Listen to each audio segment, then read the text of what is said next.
नन्दिनि नन्दितमेदिनि विश्वविनोदिनि नन्दनुते गिरिवरविन्द्यशिरोधिनि वासिनि विष्णुविलासिनि जिष्णुनुते भगवति हेशिति कण्ठकुटुम्बिनि भूरि कुटुम्बिनि भूरि कृते जय जय हे महिषासुरमर्दिनि रम्यकपर्दिनि शैलसुते सुरवरवर्षिणि दुर्धरधर्षिणि दुर्मुखमर्षिणि वर्षरते त्रिभुवनपोषिणि शङ्करतोषिणि कल्मषमोषिणि घोषरते धनुजनिरोषिणि दिविसुतरोषिणि दुर्मदशोषिणि सिन्धुसुते जय जय हे महिषासुरमर्दिनि रम्यकपर्दिनि शैलसुते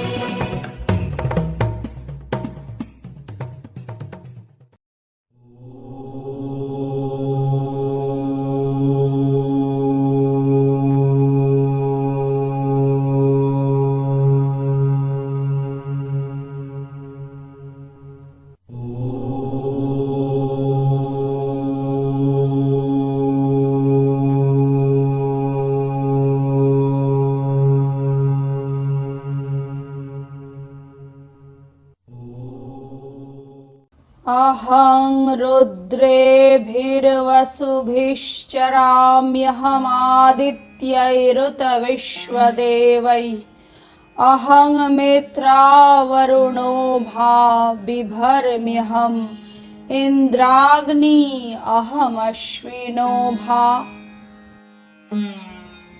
अहं सोममाहनसं बिभर्म्यहं त्वष्टारमुतपूषणं भगम् अहं दधामि द्रविणं हविष्मते सुप्राभे यजमानाय सुन्वते अहं राष्ट्रे संगमनि वसूनां चिकितुषी प्रथमा यज्ञियानां तां मा देवा व्यदधुः पुरुत्रा भूरि स्थात्रां भूर्यावेशयन्तीं मया सोऽन्नमत्ति यो विपश्यति यः प्राणीति य इंशृणोत्युक्तम् अमन्तवो माङ्त उपक्षियन्ति श्रुधि श्रुत श्रद्धिवं ते वदामि अहमेव स्वयमिदं वदामि जुष्टं देवेभिरुतमानुषेभिः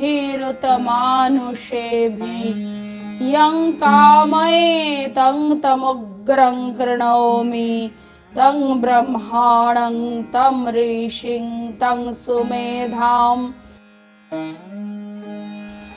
अहं रुद्राय धनुरातनोमि ब्रह्मद्विषे शरवे हन्तवाउ अहं जनाय समदं कृणोम्यहं द्यावा पृथिवी आविवेश अहं सुवे पितरमस्य मूर्धन् मम योनिरप्सु अन्तः समुद्रे ततो वितिष्ठे भुवनानुविश्व तामुं द्यां वर्ष्मणोपस्पृशामि अहमेव वात इव प्रवाम्यारभमाणा भुवनानि विश्वा परो दिवा पर एना पृथिव्यै तावती महिना संबभूव।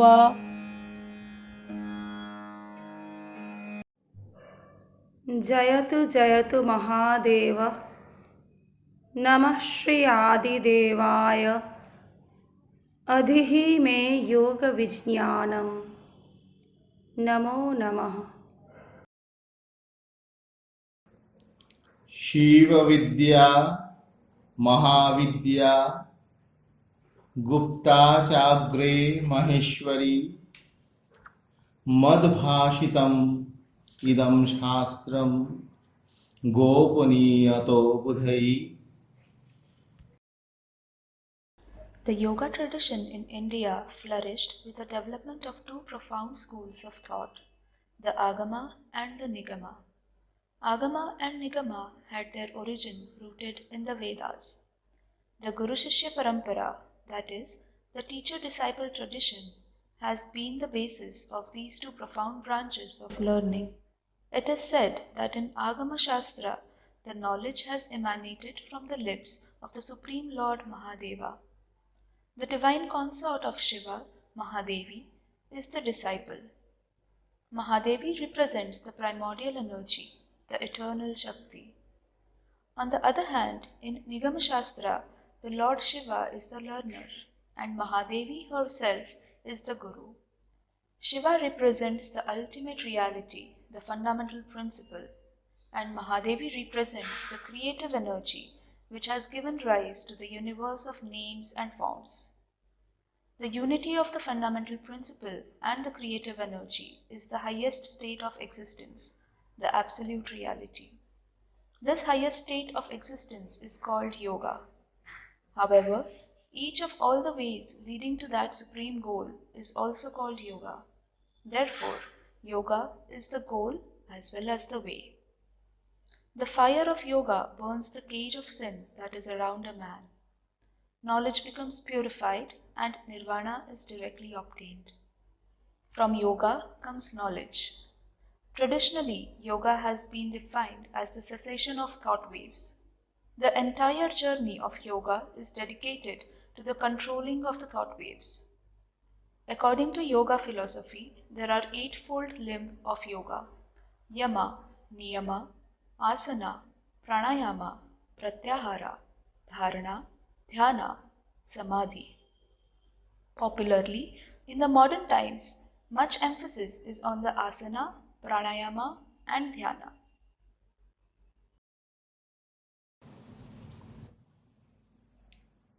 सुशोभने मठे योगी पद्मासन समन्वित आसनोपरि संविश्य पवनभ्यासमाचरेत्.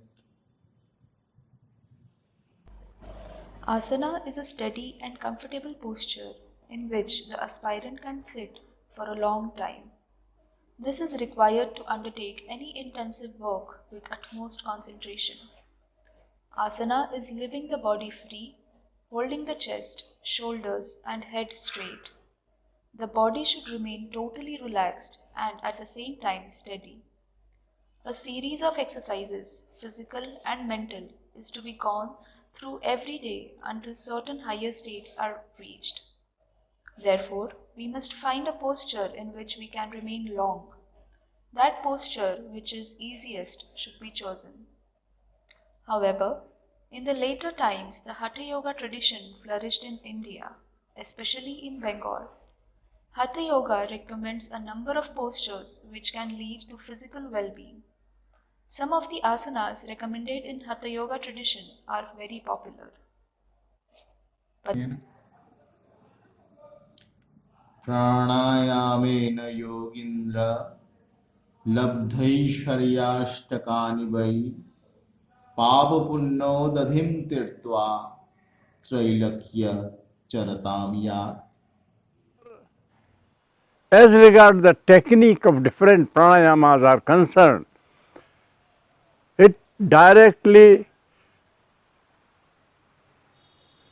it is said, athasane dhrade yogi vashihit mitasana gurupdisht margena pranayamam samabhyaset.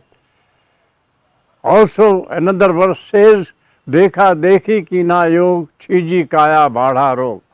So that to be kept in mind, and pranayam is to be practiced as your guru teaches you.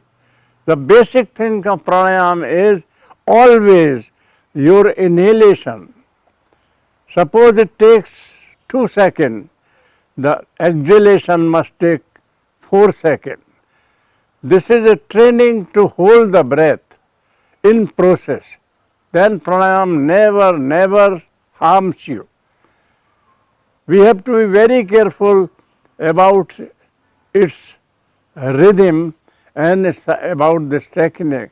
If suppose you are inhaling in 4 seconds, you must exhale in 8 seconds. This is the first training about the breathing, that exhalation always should be double. That teaches us how to hold the breath also. So in different pranayamas, we have different technique, but this 1-2 ratio never changes. Maybe you are beginning with 1-2, then goes 1-1-2, then 1-2-2, 1-3-2, 1-4-2. This is the end. So about the ratio, we have to be very careful, and then pranayama is nothing but only benefits you in all the aspects, physiological, psychological and spiritual. Pranayama is one of the vital limbs of yoga. Prana means the vital force in one's own body. Ayama means controlling them. Pranayama is divided into 3 parts: inhalation, puraka, retention, kumbhaka, and exhalation, rechaka. The first step is to practice periodic and rhythmic breathing. Then the ratio of the inhalation and exhalation is to be maintained at the ratio 1:2. For the higher level pranayama, the period of retention is also taken into consideration. According to the yogis, there are 2 nerve currents in the spinal column called Pingala and Ida, and a hollow canal called Sushumna running through the spinal cord. At the lower end of the hollow canal is what the yogis call the lotus of the Kundalini. They describe it as triangular in form, in which, in the symbolical language of the yogis, there is a power called the Kundalini, coiled up. When that Kundalini awakens, it tries to force a passage through this hollow canal, and as it rises step by step, as it were, layer after layer of the mind becomes open, and all the different visions and wonderful powers come to the yogi. When it reaches the brain, the yogi is perfectly detached from the body and mind. The soul finds itself free.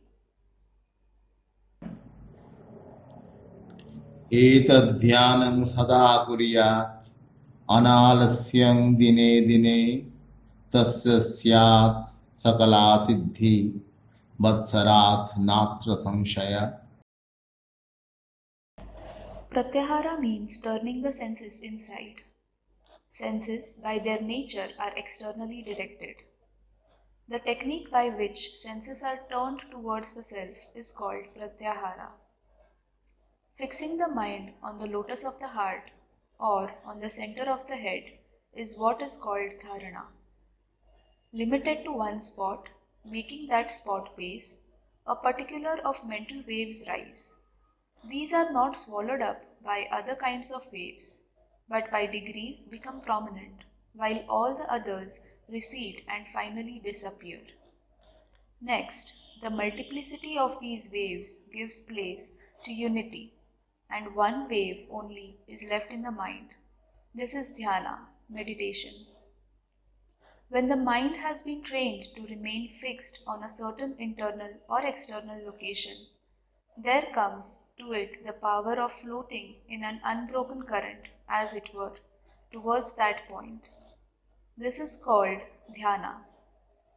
When one has so intensified the power of dhyana as to be able to reject the external part of perception and remain meditating only on the internal part, the meaning, that state is called samadhi. चित्तवृत्ति यदा लीना अकुलाख्ये परमेश्वरे तदा समाधि संपन्नो योगी निश्चलतां व्रजेत्. Samadhi is the highest experience when the form of the object of meditation vanishes and the essence of the reality shines. Man realizes his own real nature. The highest state is attained. It is the property of every human being. From the lowest animal to the highest angel, sometime or other, each one will have to come to that state, and then, alone, will real yoga begin for him. Until then, we only struggle towards that stage.